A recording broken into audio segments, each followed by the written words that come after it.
Lại ăn. Viền có phải là đã bò bòn à. Vô cái thằng ở cái tôn tiền thằng. À. Phải ăn.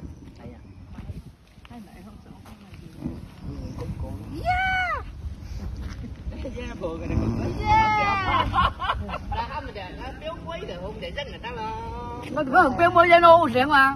Hello. Hello, anh Hiền, ngay đi phải không?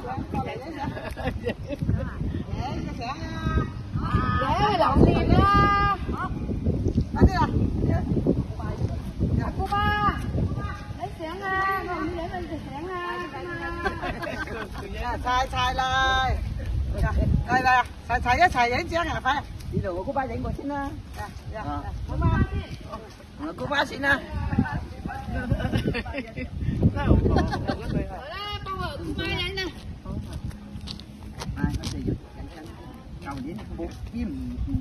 À, cô ba. Mẹ dẫn cái xẻng à. Cứ là dẫn cái xẻng rồi. Đấy người xì phìm xong rồi xì phìm nói gì? Dẫn cái xẻng à. Cứ là dẫn cái xẻng mà vậy. Vậy năng là vậy rồi cái bàn cây. Hú gì nào ngơi vậy nè. Dạ, áp hình này như vậy nè.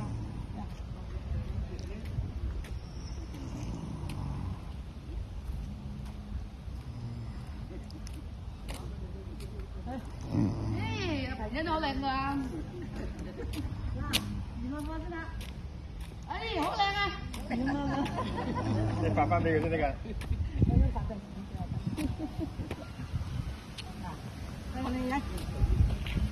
Hòn xe.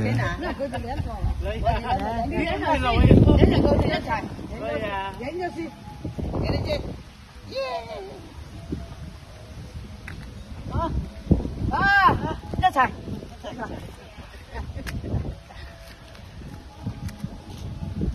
Vì sắp chịu hùng cái này là thấy gì nữa mà. Không nha mà. Ô, một cụm nha. Cái hầu biển mỏ. Mai thang mày đó. Cái hầu. Mai. Kia. Kia ra chặt canh rồi. Ủa, khu bà canh á. Nó chạy rồi. Đúng rồi, mình coi nhà biển thì nó chạy ra mà.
Tôi học xong rồi kiếm cái à? Đây. Tôi học xong này Kiếm mày à? kiếm nó là hay.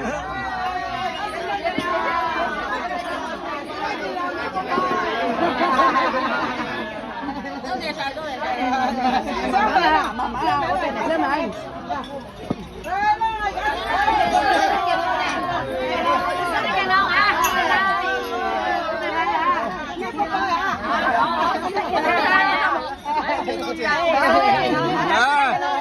Kim bà bòi.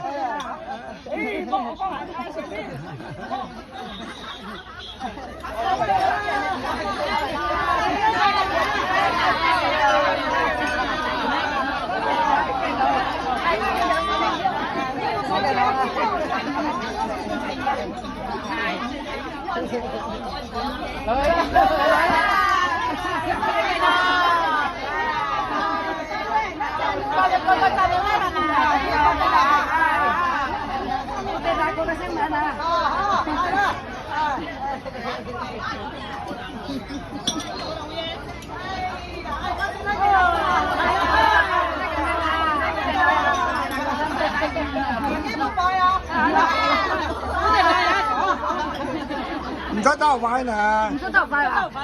唉，慢慢嚟呢。埋咗傾偈啦呀！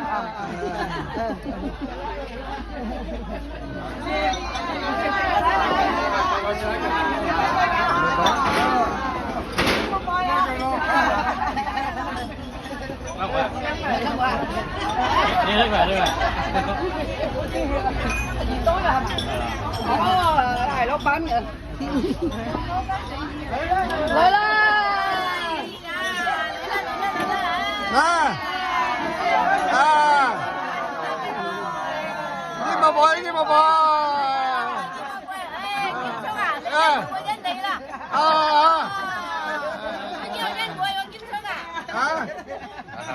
唔係啊，嗰啲成鏡啊！啊！兩個人，你又輸咗哦。係啊，做啲咯。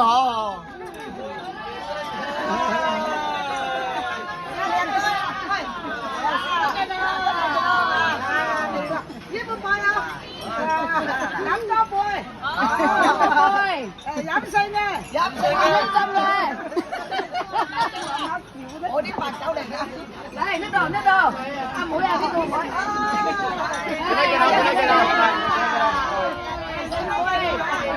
飲多杯啊，飲細飲細，嚟嚟嚟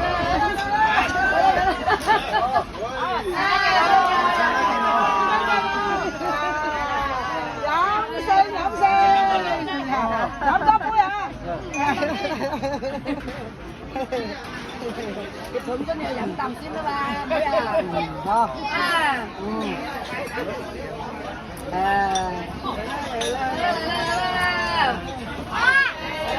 大家飲嚟啦！少啦計啦嚇，係飲細飲細，飲細嚇。啊，我知，咁樣快走啊，我知。啊，嚟啦嚟啦嚟啦！嚇，大家身體健康。飲多啲啊！嚇，快啲啊！啲啦，賣魚啊！係啦係啊，多謝啊！多謝你哋嘅新聞啊！嚟啦！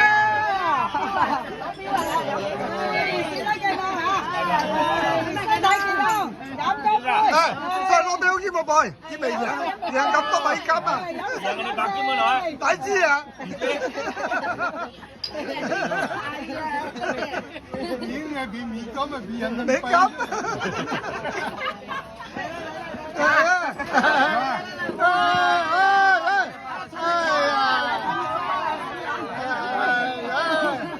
爺爺兼個 boy，好，多謝，多謝，多謝爺爺。多謝，咩啊咩啊？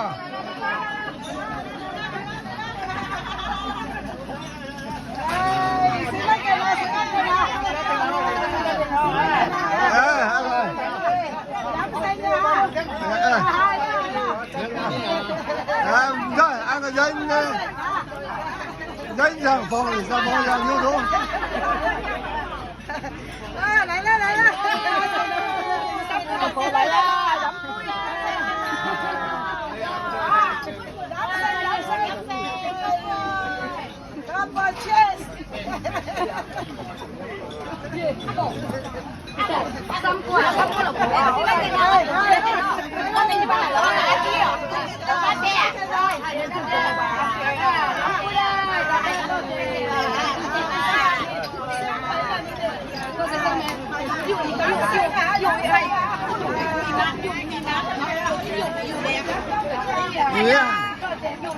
多謝。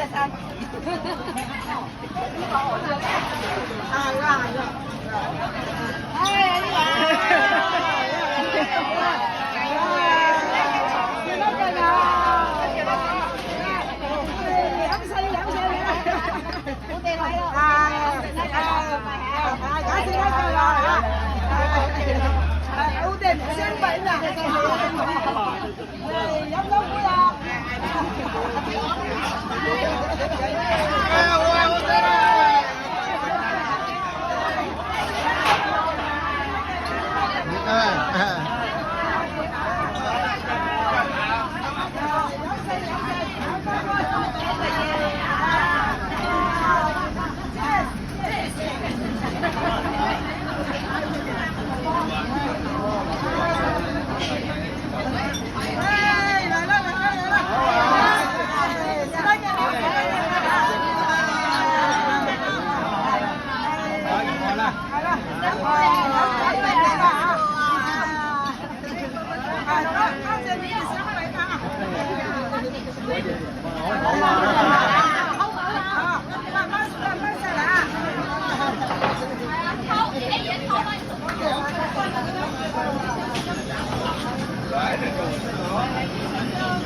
Có.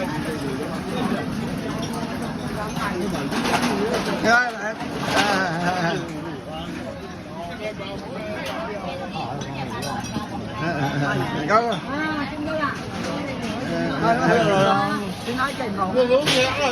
À, ba coi coi. Yeah, yeah, yeah. Đó là. Yeah.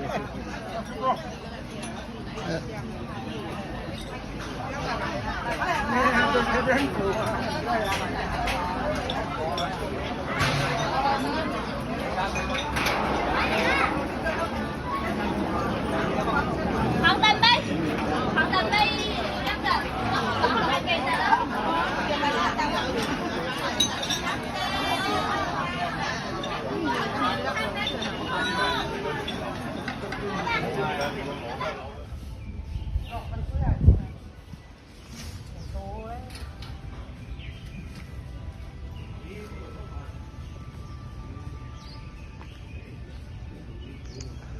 Nói bộ cái gì Mỹ bỏ cái đèn pha xanh cái lào à Đi có cái cuốn nhắm. đi hay hả có những cái có Cuốn nhắm mà. à Cuốn nhắm hổ lèn mà. à Cuốn nhắm. Cuốn à nhắm phủ dầu. à wow còn những cái đèn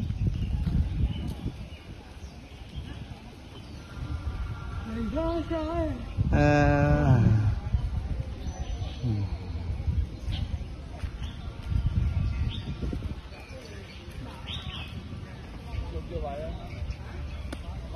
Thôi mai hát.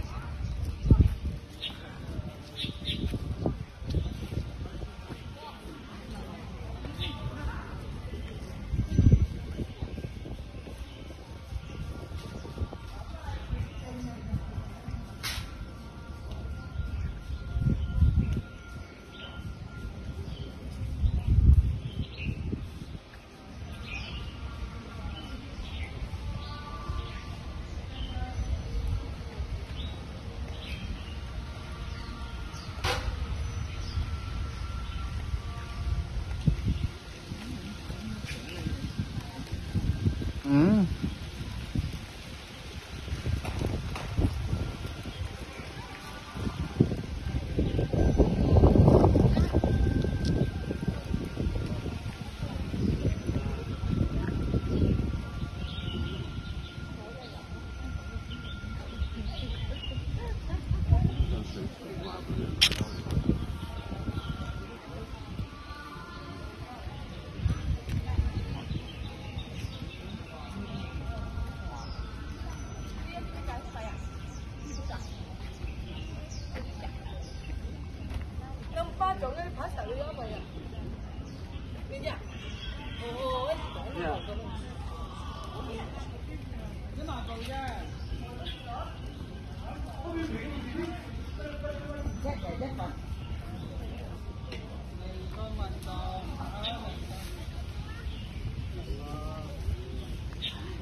Ê tiếp.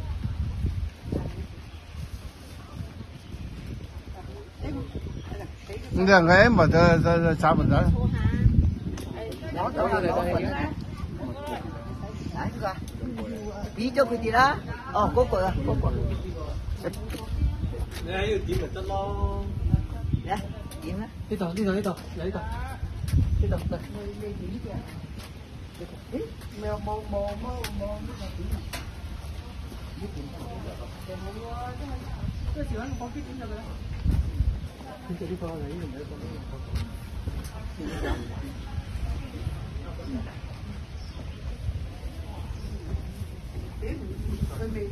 Bây giờ dưới siêu đấy có lại đó đừng thôi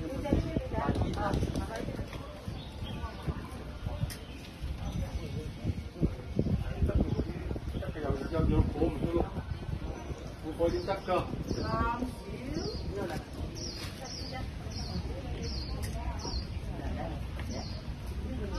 有呢個個都有。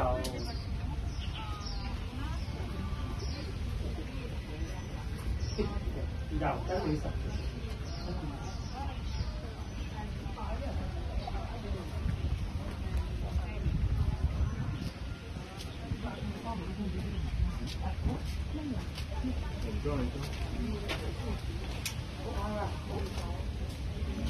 你喺嗰度啊？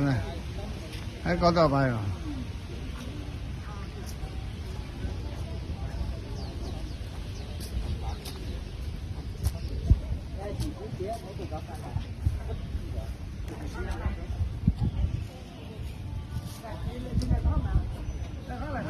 睇你擺得啦，你。打咩？嚟，幾時唔使啊？嚟，擺。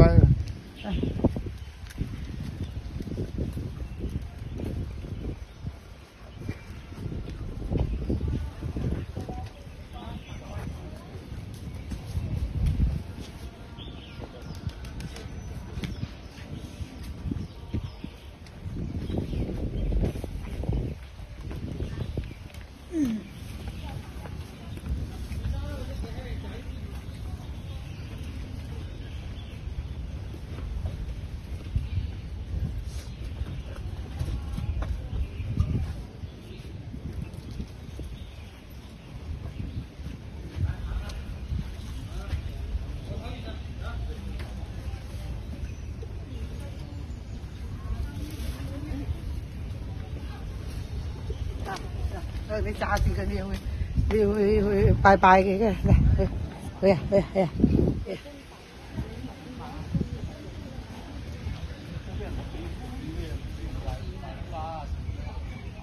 太冷啦！你嗰就喺嗰度。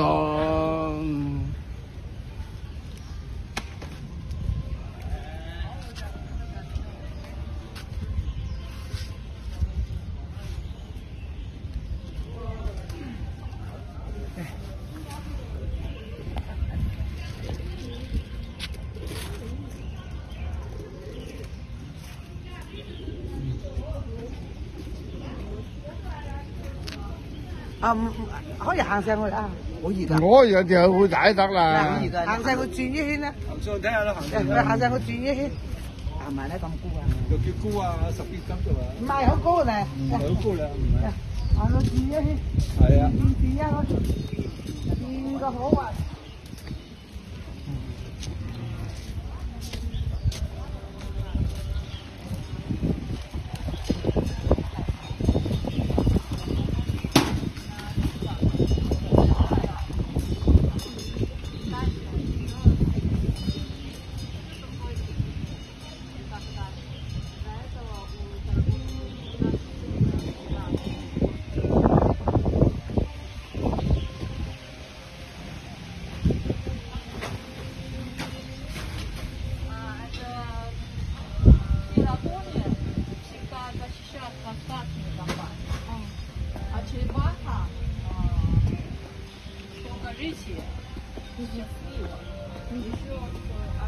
！Лягушки, деньги зарабатывают. У них есть свои права. Это большой городочек, можно ходить на нечетное число.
買嘅有電話嘅頂，唔出咩嘛？唔出成個發生。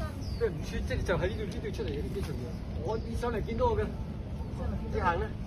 咁啊，你行翻出去撥車，喺撥車嗰度放。阿姨又唔係仔嚟嘅。我話即刻打問。你喺嗰度呀？嗰度啊！你咁熟嘅？做乜佢咁熟咗？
摸下呢個先呀，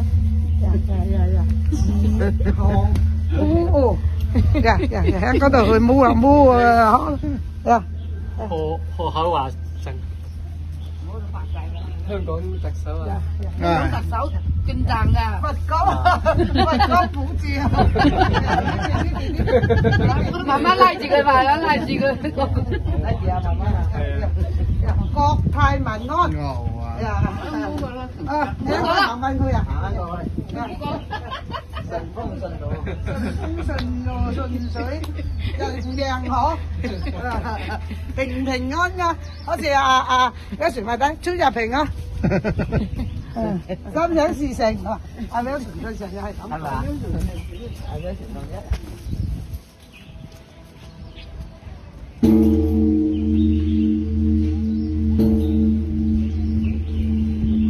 我有門多有咩好睇嘅？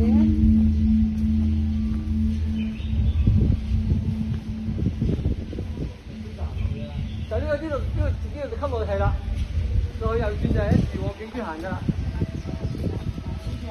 我哋行啦，你行開後啦。好啦，跟住做羊車啦。或者細啲。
nhưng mà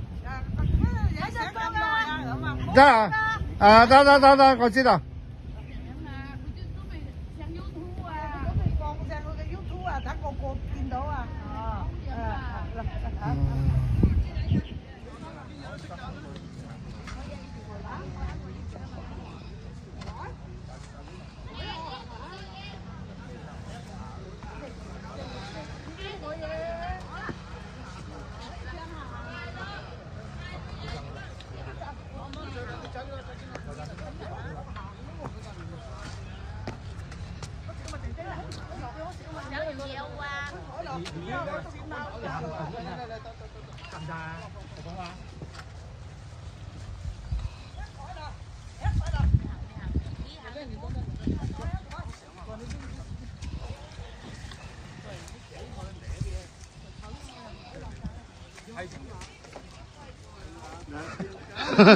rồi có gì快啲叫佢落嚟啦！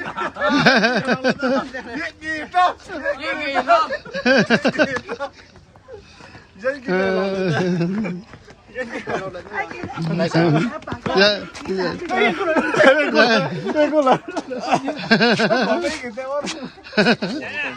哎呀，呢件啊，香港地片啊，啊，攞上你吧。啊。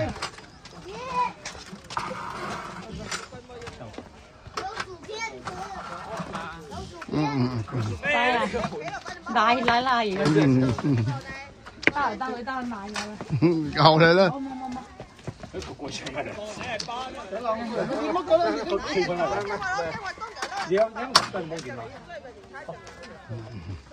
喂，三乜瓜？我兩個來咪都打佢。喺改嘅，就係改引大聲啊，喺頭會啊可以啊。香土幣，係嘛？香土幣。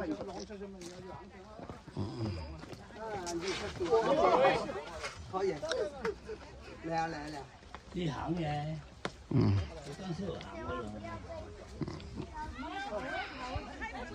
你叫香港來啊，真係香港嚟啊！喂，你過嚟放一百米股呀，嚟拉啊佢翻。我來啦，來股啊！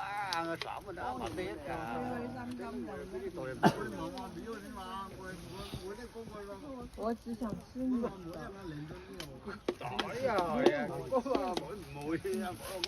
咁你要講㗎？你中國嘅好問貴種類啊？哦有，來，那明白，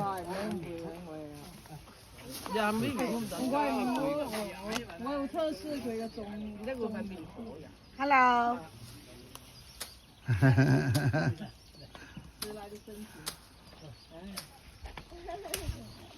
không đủ quay rồi, còn tao mai đến. Ai nè? Chọn cái sáng đi lận này. Mà cô chậm tao mai quay sáng. Quay sáng cái hảo hừng quay chậm thì. Không mà sáng mỗi phòng rồi. Yeah, con mà. Thế chứ mới chặn cái hảo coi. Mà, chẳng kiên. Cái kia đây là chắc kiểu nó khẩn lật cái gì đó. Đó, cái kìa này cái đó. Thật à? Thật hiếm ở bông siêu hả ba?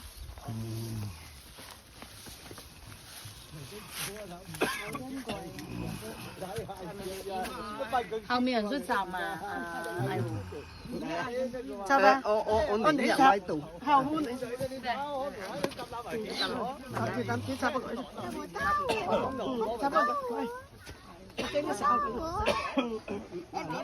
Mời luôn.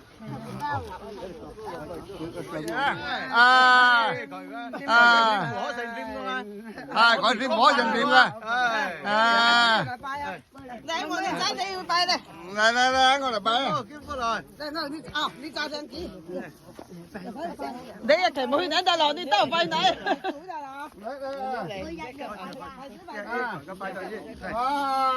Hôi gì làm đó. Ai khẩu cơ. Con gì má nữa. Đây Huyền Ấn à, đây cái chắc xỉn à. Rồi tới呢份我頂咯，呢份我佢可以攞嗱，嗰幾件我多佢。 Đây ăn cái gì hơn cái nhất cỡ mà bay này. Hay là cũng được phải là bay. Bay嗰度嘛，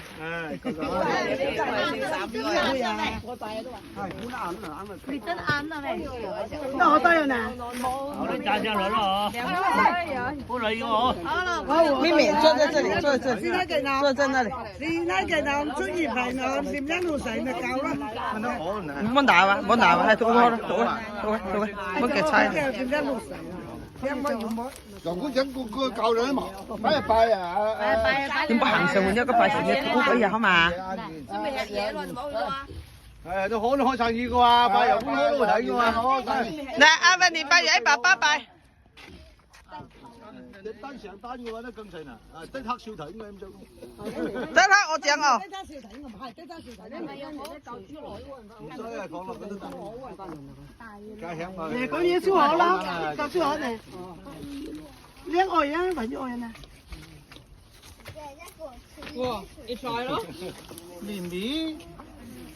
Mì mì à. Ta bay là. 不准吃，吃一次打一次。那你們先話拜啊？打一次。我拜啦呢。你派姐呢？啊，一年啦派。我拜得啦，我拜唔到啦嚇。弟弟啊，過來，快死我！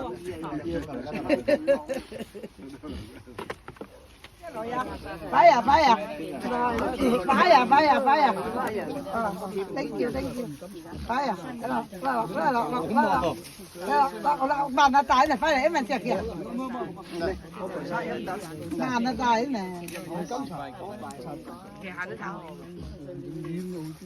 快呢嘢咯，佢啲路可能唔好啊。 當當呢唔係嗌嗰啲陣間咁點樣要呢？嗰啲唔係啊，一係咯，係行山嘅咯。係啊，快啊！這一塊錢啦，搶啦，嘿搶啦，就嗰度啦，就嗰度。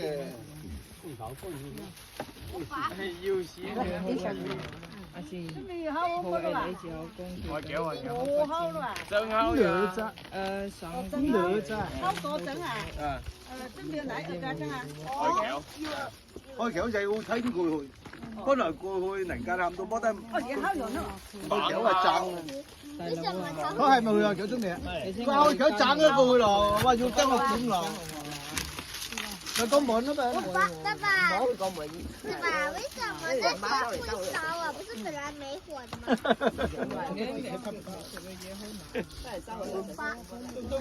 爭推我地盤學校，唔好話啲學校中意嗰個有唔使睇，要跟我過去。係啊，你話偷嘅我都係個都係上咯。我做藝館要靠山嗰得啦。要少咁難。係嘛？阿叔來，姐。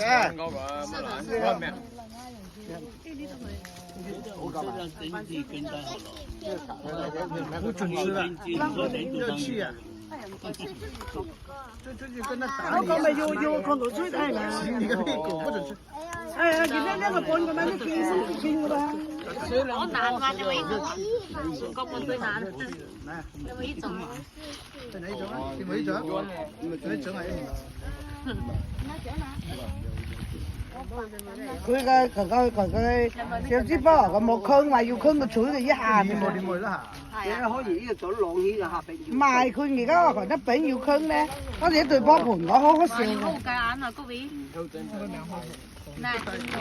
妹妹吃不吃蛋蛋啊？